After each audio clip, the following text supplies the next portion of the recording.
Good afternoon सभी को झारखंडी जोहार।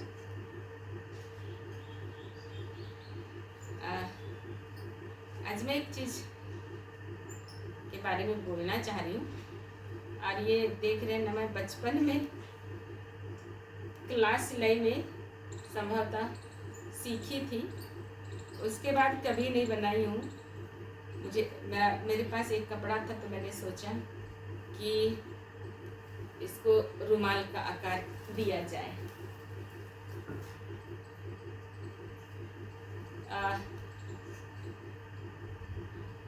प्यारे माता पिता, भाई बहनों, बेटे बेटियों, मेरा मानना है कि अगर कोई कहानी बनाना है हमें से किसी को, तो हम अच्छी और सच्ची कहानी बनाएं। आज दुनिया में बहुत लोग ऐसे लोग हैं जो बुरी और झूठी कहानी बनाते हैं। अगर हम झूठी कहानी बनाते हैं तो क्या होता है, हम सभी का एक दूसरे के साथ दूरियां बढ़ने लगता है, हम एक दूसरे से दूर हो जाते हैं। परंतु यदि हम अच्छी और सच्ची कहानी बनाएंगे तो एक दूसरे से जुड़ेंगे और जीवन खुशहाल होगा। अर्थात हमें ऐसी कहानी बनानी चाहिए जिस कहानी को सुनकर कोई प्रेरित हो जाए। जो चलने नहीं सक रहा है वो चलने लगे, जिसका हाथ काम नहीं कर रहा है वो हाथ काम करने लगे, जो देख नहीं पा रहा है वो दिखने लगे, जिसके जीवन में आशा का कोई किरण नहीं है, अर्थात वो संभवतः जीने का तमन्ना ही छोड़ दिया हो दी हो, वो पुनः आगे बढ़ने का सोचे, जीवन जीने का सोचे। जिसका जीवन मानो कि मरुभूमि जैसा हो गया,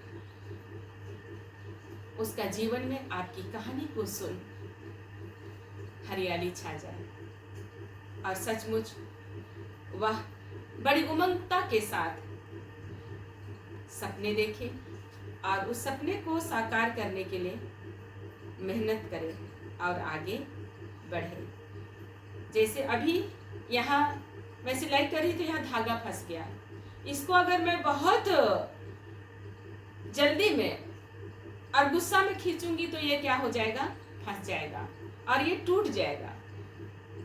और इसीलिए जब कोई हमें कोई बात बताता भी है तो हम उन बातों को इसलिए सुने कि हम उसको समझें, जवाब देने के लिए नहीं। क्योंकि बहुत सारे लोग क्या होता है, बातों को सुनते हैं और बिना समझे जवाब देने लगते हैं, तो वहाँ कहानी उल्टी पड़ जाती है। और कई बार ऐसा होता है, बहुत कोई अपने जीवन को हो सकता है जोड़ना चाह रहे हैं, वो टूट जाए, आगे बढ़ना चाह रहे हैं, वो आपके शब्दों से बढ़ ना पाए, आपके विचार से उनका जीवन में पुनः मरुभूमि सा दृश्य हो जाए। और इसीलिए जब इस तरह की उलझन होता है तो उसको बहुत प्यार से देखिए, मैं इसको बहुत ही प्यार से धीरे धीरे इसको खोलने का प्रयत्न कर रही हूँ और मैं इस तरह खोल दी और इसमें कोई भी गांठ नहीं पड़ा। और इसीलिए कोई भी परिस्थिति हमारे जीवन में आता है, चाहे वो घर हो, स्टाफ हो, कोई भी कार्यालय हो, हमें चीजों को बहुत अच्छी तरह से समझना है, उलझाना नहीं है। और खुशियां फॉर्मेलिटी नहीं होता है, खुशियां दिल से होता है। खुशियां देनी है तो दिल से दीजिए, और हम सबों को दिल से देना है और दुआ भी दिल से निकलना है। फॉर्मल नहीं।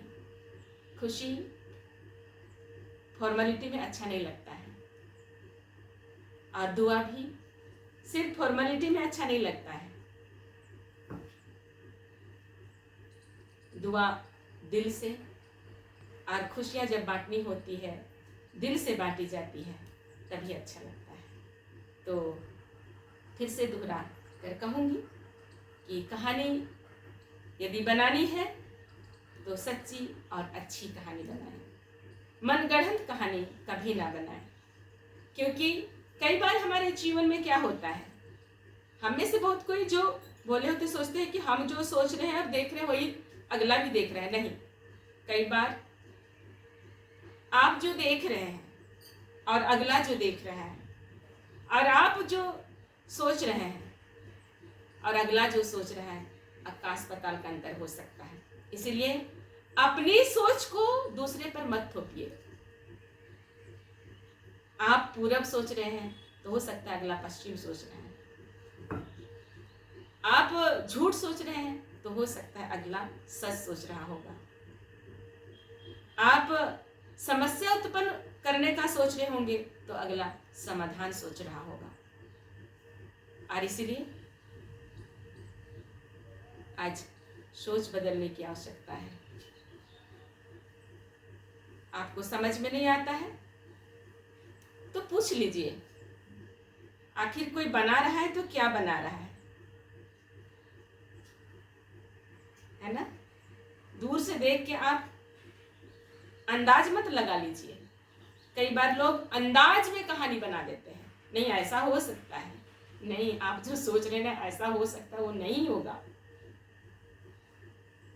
और अगर ऐसे बार बार कोई आपके जीवन में करता है, आपके साथ ऐसा करता है, तो अच्छा है, ऐसे लोगों से हमें दूर हो जाना चाहिए।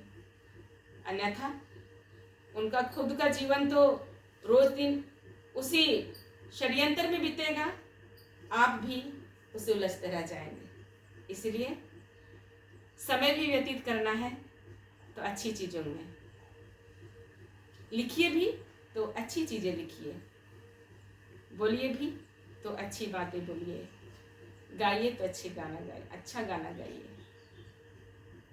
तो और इस तरह से मेरा सिलाई भी अच्छा बन रहा है। अगर इसको पानी पकड़ कर मोड़ेंगे तो बहुत पतला पतला मुड़ता है।